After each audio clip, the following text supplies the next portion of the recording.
people who read The Middle Place will know that I have this close relationship with my father, and it's a really easy relationship. Like if we were strangers and met each other, we'd be best friends. Greenie. Yeah.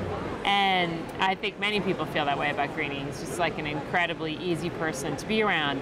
And my mother, conversely, is just a different kind of person. She's not trying to make you like her. She doesn't need you.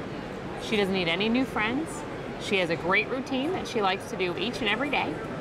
And for, the first 35 years of my life, I was trying to change her and make her more like my father, more lovable. I wanted to change her interface.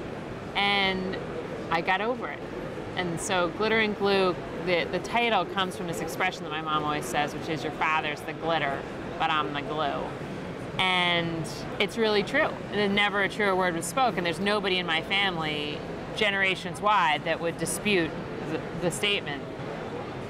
So it's just come to my attention that glue is required in these family situations, and that it takes a lot of stamina and willpower to be the backstop, especially when you've married like Mr. Wonderful, Mr. Man About Town, Mr. Greenie, he's like Norm or something, like, Greenie! And then here's this woman behind him saying, we have to go right now, or we are gonna hit traffic on 95 and not get to church by, so the older I get, the longer I've been married, and the older my children get, the more I have a sense of how she balanced the equation, that you cannot have glitter and glitter, and you cannot, I hope no one has glue and glue, because that would be a little intense as well. Well, I don't think that Greenie, your dad, could be the glitter without somebody being the glue. And the fact that, like a lot of men probably who get to be the glitter, you take advantage of the fact that there is glue. Yes. To just sort of relax and be able to be the fun one. Yes. So yeah, I think that people enable each other, and I also think people, more than enable each other, they kind of create each other. I mean, I think that you adjust to the reality of your partner in this parenting game. And, if Edward is really frustrated with one of the girls, I'm the one who says, oh, she's fine. Trust me, I went on a field trip, they're all like that. They're all crazy. But if he's not, then I feel he's not taking the situation seriously enough, and I say, Edward, I think we need to talk to her. I mean, I think that this is a third lie she's told in 3 days. I think she could be a deceitful human being. And then he talks me down off the ledge.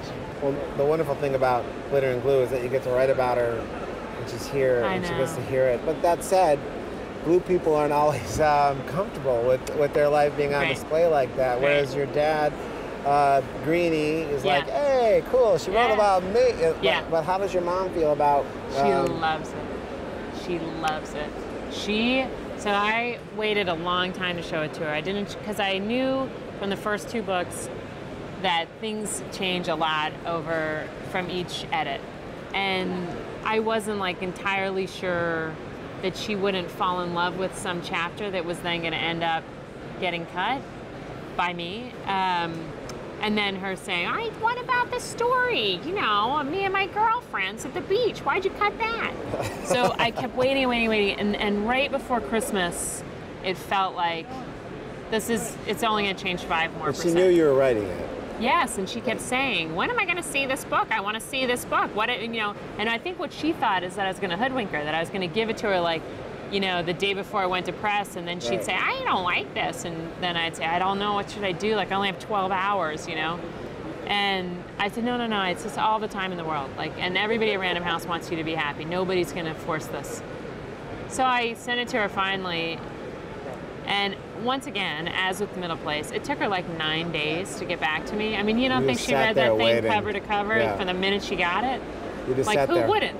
Yeah, wondering. And every day I'm thinking oh my God, this cannot be good. This cannot be good. And she got back and said, I love it. I love it. And I said, you do? And she said, I do.